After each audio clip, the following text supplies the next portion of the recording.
मैं अरुण कुशवाहा, आप सभी को मेरा नमस्कार। गोविंद बल्लभ पंत कृषि एवं प्रौद्योगिकी विश्वविद्यालय, उधम सिंह नगर, उत्तराखंड, जो कि एशिया का सबसे बड़ा कृषि विश्वविद्यालय है और भारत वर्ष का सबसे पहला कृषि विश्वविद्यालय।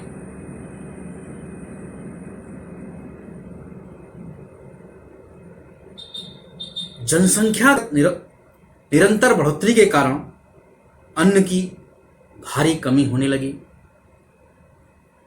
तो इसी विश्वविद्यालय द्वारा दानों वाली फसलों पे अनुसंधान करके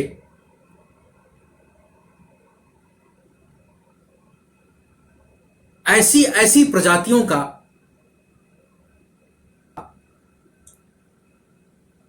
अनुसंधान हुआ जिससे अन्न की कमी को पूरा किया जाने लगा। तब से इस विश्वविद्यालय को हरित क्रांति के रूप में जाना जाने लगा। इसी विश्वविद्यालय के प्रांगण में एक छोटा सा केंद्र, मशरूम अनुसंधान और प्रशिक्षण केंद्र है, जिस केंद्र के केंद्र प्रभारी डॉक्टर केपीएस कुशवाहा के द्वारा एक अवसर दिया गया, एक अवसर प्रदान किया, जिनकी छत्र छाया में हमने कुछ सीखा, कुछ जाना।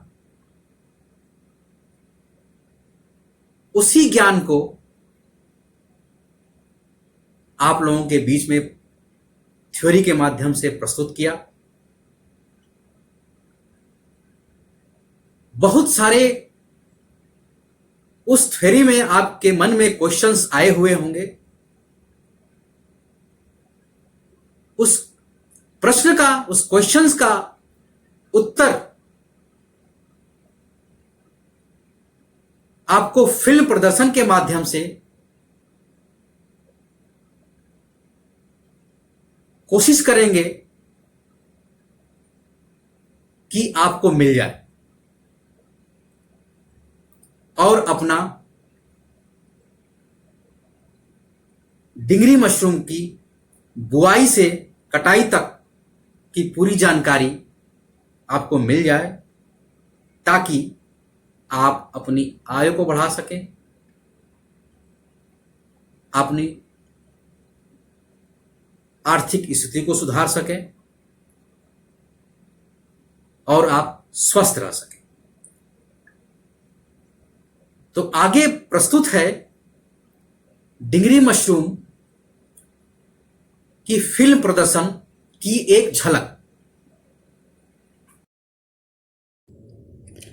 आप लोगों ने जो भी माध्यम का चुनाव किया है, उस माध्यम को आप जूट की बोरियों में भरकर किसी भी ड्रम में 100 लीटर, जिसकी क्षमता 200 लीटर क्षमता का कोई ड्रम हो, उस ड्रम में कम से कम 100 लीटर पानी लें। 100 लीटर पानी में 125 ml फार्मलिन और 7 ग्राम बावास्टीन डाल के अच्छी तरह 10 से 12 घंटे तक ले रखें। उसके बाद उसको ड्रम से निकालकर पानी को निथरने दें और जिस फर्श पे आपको भूसा फैलाना है, उस फर्श को अच्छी तरह से 2% फार्मलिन से की घोल से उस फर्श को अच्छी तरह से फर्श पे छिड़काव करें, निर्जलीकृत करें, ताकि फर्श में कोई भी बैक्टीरिया और फंगस हो तो वो मर जाए।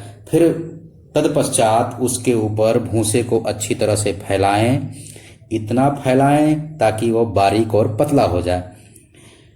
उसके बाद उसको बारीक और पतला हो जाने के बाद हर आधे घंटे पे उसको पलटते रहें। इतना सुखाएं ताकि उसमें 60% तक नमी रह जाए। 60% नमी का यही मानक है। भूसे को अगर आप कस के पकड़ते हैं और पकड़ने के बाद एहसास होता है कि ये ठंडा है और दबाने पे ये पानी नहीं निकलता है हथेली से, तो समझ जाते हैं कि इसमें 60% नमी है। इसके बाद ये माध्यम पूर्ण रूप से तैयार हो जाता है बीज डालने के लायक। तो इस भूसे को इकट्ठा कर लेते हैं, इकट्ठा करके एक मेड़ सा बना लेते हैं। मेड़ बनाने के बाद उसमें बिजाई करते हैं। तो बिजाई करने की दो विधि है, एक तो परतदार विधि, एक है छिटकवा विधि। परतदार विधि से हमें क्या करना है कि कोई भी पॉलीथीन लें जिसकी क्षमता 30 से 45 सेंटीमीटर का आकार का हो, तो उसमें हम पहले पहले भूसा डालते हैं, 2 से 3 इंच तक भूसा डालते हैं, फिर बीज डालते हैं, भूसा डालते हैं, बीज डालते हैं और ऊपर से उसको हम बांध देते हैं। फिर छिटकवा विधि से हमें क्या करते हैं कि 3 बार बीज को 3 भागों में बांट लेते हैं और पहले बीज डालते हैं, फिर भूसा मिक्स करते हैं, फिर बीज डालते हैं, फिर भूसा मिक्स करते हैं। इस प्रकार 3 बार में भूसा पूर्ण रूप से जब मिक्स हो जाता है तब जाके पॉलीथीन में इसको हम भरते हैं। और पॉलीथीन में भर के पहले कोशिश करते हैं कि ये कोने में भरें ताकि ये हमारा टूटे ना। ये ध्यान रखें जो बीज की दर होती है 2.5 से 3 केजी पर कुंटल तैयार माध्यम यानी गीला भूसा के साथ। अगर गीला भूसा आपका 1 कुंटल है तो 2.5 से 3 किलो बीज ये पड़ता है। तो मैंने बताया कि आपको पॉलीथीन में अच्छी तरह से पहले कोनों में भरना है। कोनों में भरने के बाद इसको ऊपर तक भर देना है और भरने के बाद पॉलीथीन को ऊपर से बांध देना है। स्टेपलर लगा दें, अच्छी तरह से स्टेपलर लगा दें या उससे बांध दें। बांधने के बाद ऐसा आपको प्रयास करें कि उस पॉलीथीन के अंदर 2 से 4 केजी तक भूसा आ जाए। बांधने के पश्चात कुछ दिन नुकीली चीज से लेके उसमें छोटे छोटे छिद्र बनाएं, 8 से 10।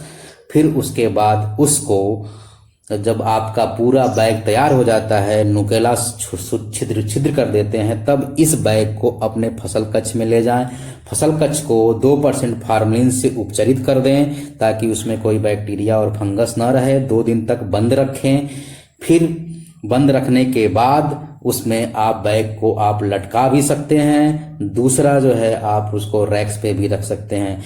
10 या 12 दिन के बाद जो है बैग पूरा आपका में कवक जाल पूर्ण रूप से जब फैल जाता है तब जाके इसकी पन्नियों को हम काट करके बाहर निकालते हैं। कोशिश करें कि फसल कच्छ के दौरान अगर टेम्परेचर ज़्यादा बढ़ जाता है 22 से 24 से ज़्यादा चाहिए 24 से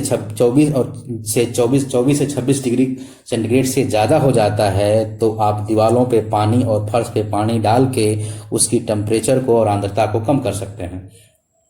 कवक जाल के फैल जाने के बाद आप पन्नी को बहुत ही बारीकी और आसानी से इस पन्नी के पॉलीथीन को रिमूव करते हैं ताकि इसका जो कि माइसीलियम है, जो कवक जाल है, वो कटे नहीं। और बहुत ही आसानी से काटना है इसको, कवक जाल नहीं फटे। अगर कभी कभी देखा गया है कि अगर आपने कि ओवर मैच्योरिटी आ जाती है, फंगस बहुत दिन का हो जाता है, तो आप पन्नी को हल्का पुश करते हैं तो ढेर अलग हो जाता है, पन्नी अलग हो जाती है। क्योंकि फफूंदी की वजह से ये फंगस पूर्ण रूप से फैल जाने की वजह से वो उसका जो है फंगस उसको अच्छी तरह से बांध लिया है, इसलिए ढेर पिंडनुमा संरचना बन गया है। एक दिन के बाद आप स्प्रेयर मशीन से उस पानी का छिड़काव करें और पानी का छिड़काव इस हिसाब से करें ताकि इसकी जो है बैग की माइसीलियम न टूटे। अगर पतला फव्वारा रहेगा तो आपका पानी पूर्ण रूप से बैग के अंदर एब्जॉर्ब हो जाएगा। अगर मोटा फव्वारा रहेगा तो वो बैग के माइसीलियम को डिस्टर्ब कर सकता है, जिससे आपकी उपज प्रभावित होगी। कुछ दिनों के बाद मशरूम के छोटे छोटे पिनहेड्स आते हैं। ये पिनहेड्स 4 या 5 दिन के बाद पूर्ण रूप से विकसित हो जाते हैं। जब ये पूर्ण रूप से विकसित हो जाते हैं तो किनारे से ये मुड़ने लगता है। आप देख पा रहे होंगे कि किनारे से मुड़ने लगता है और फसल कच्छ में बैग के चारों तरफ मशरूम दिखने लगता है। उसके बाद उस मशरूम को आसानी से हाथों से पकड़ के घुमा के ऐंठ के तोड़ते हैं। पहले हम मशरूम को तोड़ते हैं, फिर पानी देते हैं, मशरूम तोड़ते हैं, फिर पानी देते हैं। बहुत ही आसानी और बारीक तरह से इस मशरूम को तोड़ना है। तोड़ने के लिए आप तर्जनी और अंगूठे का इस्तेमाल कर सकते हैं। इसको पकड़ के हल्का सा घुमाएंगे तो मशरूम पूर्ण रूप से आसानी से निकल जाएगा। और जब मशरूम निकल जाता है तब इसको बैग को फसल कच में पानी का स्प्रे करते हैं। पहले मशरूम तोड़ते हैं फिर पानी का स्प्रे करते हैं। ये ध्यान रखना है कभी भी मशरूम पहले पानी नहीं देना है, पहले मशरूम तोड़ना है फिर पानी देना है।